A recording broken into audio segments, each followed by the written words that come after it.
good afternoon or good morning to everybody. And I would like to give you some insight into the almond market. There has been a big slide in prices recently, and we will look at this. We will also look at the supply and the demand, and what has been the impact of the pandemic on the almond market in the past few months. So I thought I would start off with a brief glimpse at almond prices. As you can see on the chart on the left, which is a benchmark price of California almonds, prices have been falling quite rapidly.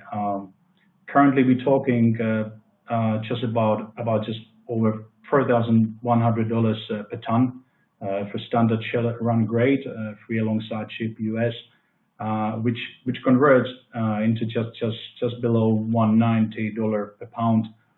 This is down from $250 per pound in March and $290 per pound at the beginning of the year, which means that almonds are $1 per pound cheaper than they were at the beginning of the year, which is a lot.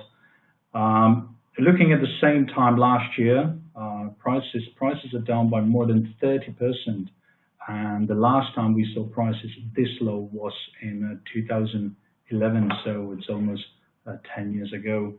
So we're really witnessing a massive price erosion in this nut category. And on the next few slides, we will look at why prices have fallen so much. I thought it would be a good idea to also show you how prices are trending in other markets, not just the US.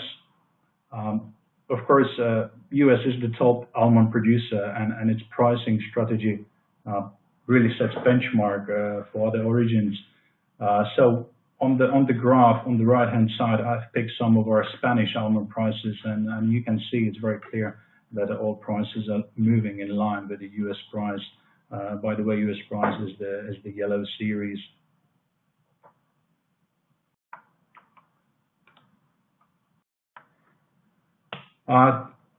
Which brings me to the supply situation, and supply, or maybe I could say oversupply, is one of the reasons why prices have fallen so much this year.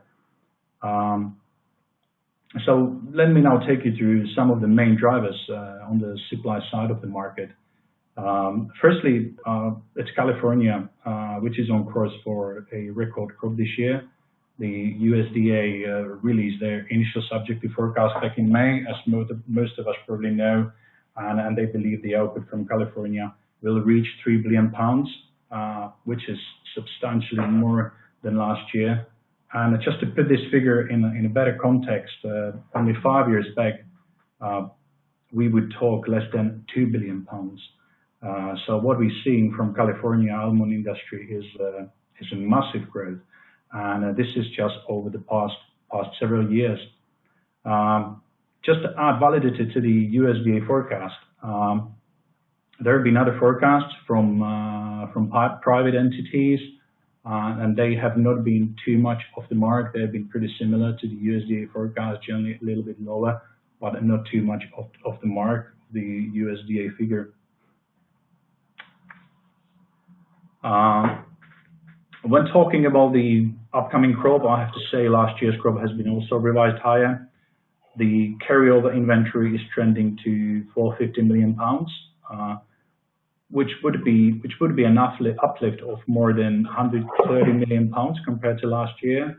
And we also see very good crops elsewhere, in Spain and in Australia. In Australia, where despite the drought and bushfires, their production will most likely exceed 100,000 tons. We recently saw a figure of 106,000 tons for the crop which was harvested earlier this year. So really, the market is very well supplied, and this has been a bearish factor on pricing, one of the main factors on pricing in the past few months.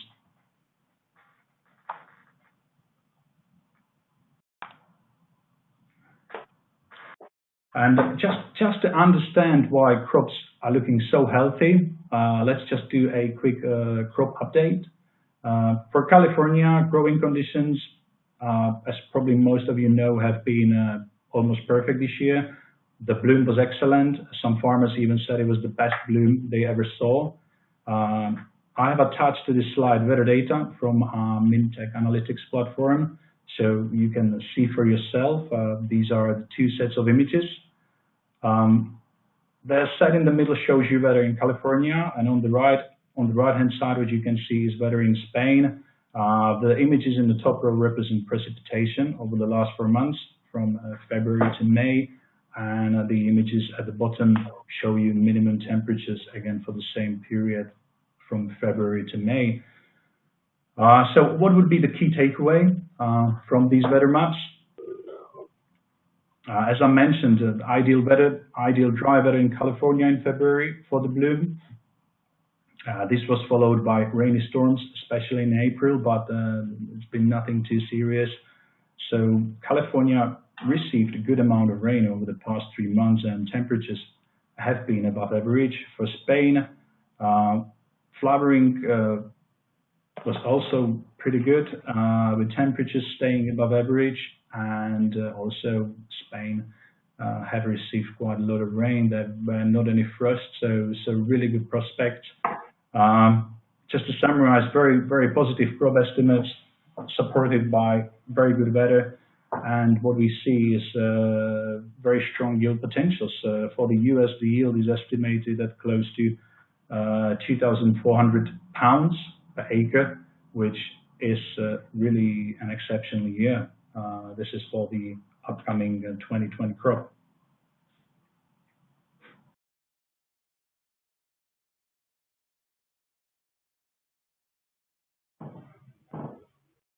So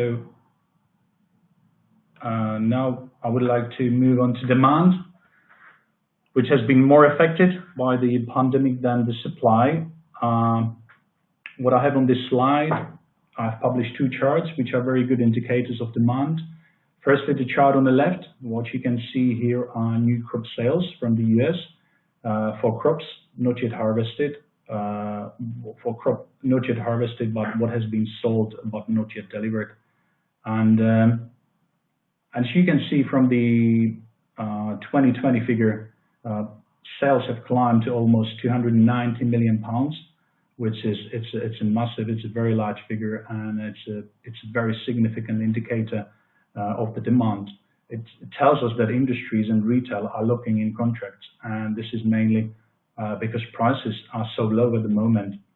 The chart on the right shows you almond shipments from California from August through to May for the past 10 years. And again, when you look at the 1920 figure, moving above the 2 million pound mark, again, it's an indication of quite robust demand at the moment. California moved very large almond volumes in this marketing year, and this is partly down to a big rush to stock up at the beginning of the pandemic, as has been said on this presentation before. As countries started locking down, retail sector saw robust almond sales, online sales surge as well. And I will look at more at various other sectors, business segments on my next slide. Aside from the coronavirus-induced demand, the consumption of almonds has been increasing in the long term. This is also true for other nut categories, and this is attributed to changing consumer habits. Consumers looking for plant-based proteins, products such as almond milk or butter, almond yogurts or cheeses. The demand from the confectionery sector as well as bakery sector has increased for almonds amidst the recent lower pricing. And I would say, following on from this very low pricing, food manufacturers are likely to substitute some of the other nuts for almonds where this is possible.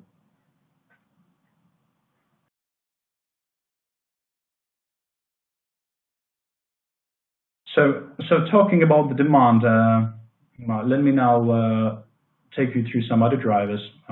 We have already discussed the shipments. We have spoken about the new crop commitments. And with regards to the pandemic, some segments of the market have been doing better, some not so well. Good sales have been seen in home baking or breakfast cereals. The industrial ingredient sector has been doing really well as well. But on the other hand, snacking is probably down as consumers have been changing shopping behavior during lockdowns. Uh, the segment which has been impacted most has been the food service, I would say, the catering. Um, Food service is not very large in comparison to other segments in the almond supply chain, but companies which supply to this distribution channel, and we mostly talk about ground almonds, maybe flaked almonds used in desserts for coffee shops or restaurants, or almonds used by restaurants for cooking. These companies have been hit really hard. Uh, Another point is the India. The lockdown in India has been having impact on the supply chain, as India is a big importer of almonds. Um, we have heard about some importers from India, but not just India, other places as well, from Africa or Middle East, defaulting on their contracts recently, and this has been also putting more pressure on almond prices. And lastly, prices are very low at the moment, as we have seen and as I have mentioned, and this will most likely drive a stronger demand going forward.